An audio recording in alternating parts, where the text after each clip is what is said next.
સોમનાથમાંથી રાજ્ય સરકારની 11મી ચિંતન શિબિરનું આયોજન થયું છે। આજથી 3 દિવસ સુધી સોમનાથમાં ચિંતન શિબિર મળી રહી છે।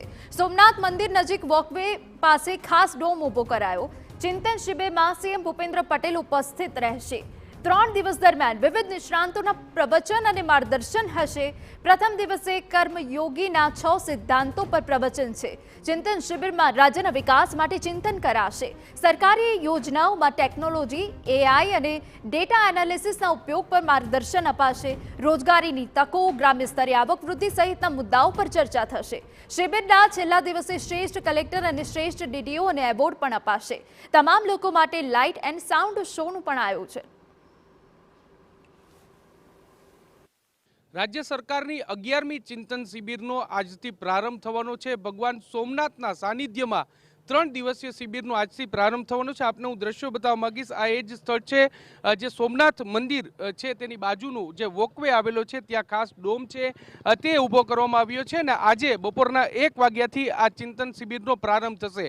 3 દિવસ આ ચિંતન શિબિર છે તે ચાલનાર છે અને તેમાં રાજ્યભરમાંથી આઈએએસ, આઈપીએસ અધિકારીઓ છે તે ઉપસ્થિત રહેશે। આ ઉપરાંત જે રાજ્ય સરકારના જે મંત્રીમંડળના સભ્યો છે તેઓ પણ ઉપસ્થિત રહેશે અને મુખ્યમંત્રી છે તેઓ ઉપસ્થિત રહેશે। 3 દિવસની આ ચિંતન શિબિરમાં રાજ્યમાં જે રાજ્યનો વિકાસ કઈ રીતે કરી શકાય તે માટેનું ચિંતન મનન છે તે કરવામાં આવશે। એટલું જ નહીં પરંતુ ગ્રામ્ય કક્ષાએ રોજગારીની તકો ઊભી કરવી, આ ઉપરાંત પ્રવાસન ક્ષેત્રે રાજ્યને કઈ રીતે વેગવંતું કરવું, આ ઉપરાંત જે રોજગારીની તકો ઊભી કરવી અને જે લેટેસ્ટ ટેકનોલોજીથી સરકારમાં વિકાસના કાર્યો કઈ રીતે કરી શકાય, આ તમામ બાબતોને લઈને ચિંતન કરવામાં આવશે। આગળનો રોડમેપ તૈયાર કરવામાં આવશે અને જે નિષ્ણાંતો છે તેમના દ્વારા વક્તવ્ય છે તે આપવામાં આવશે। 3 દિવસના આ કાર્યક્રમમાં જે વિકાસના કાર્યોની ચર્ચાની સાથે સાથે જે પણ જિલ્લામાં જે રોલ મોડેલ કામગીરી થઈ હોય તેની પણ સમીક્ષા કરવામાં આવશે।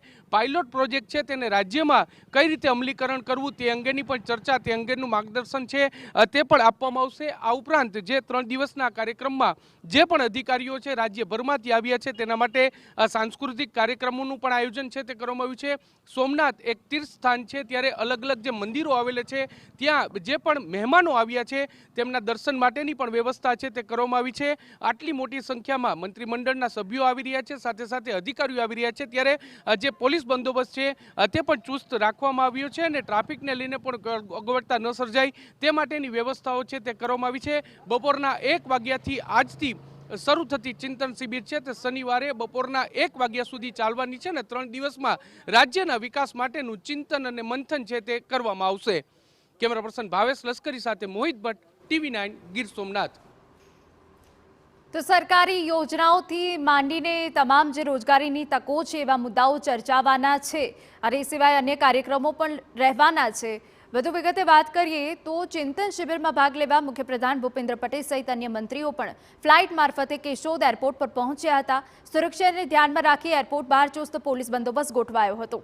કેશોદથી બાય રોડ સોમનાથ પહોંચવા સીએમ સહિતનો કાફલો રવાના થઈ ચૂક્યો છે।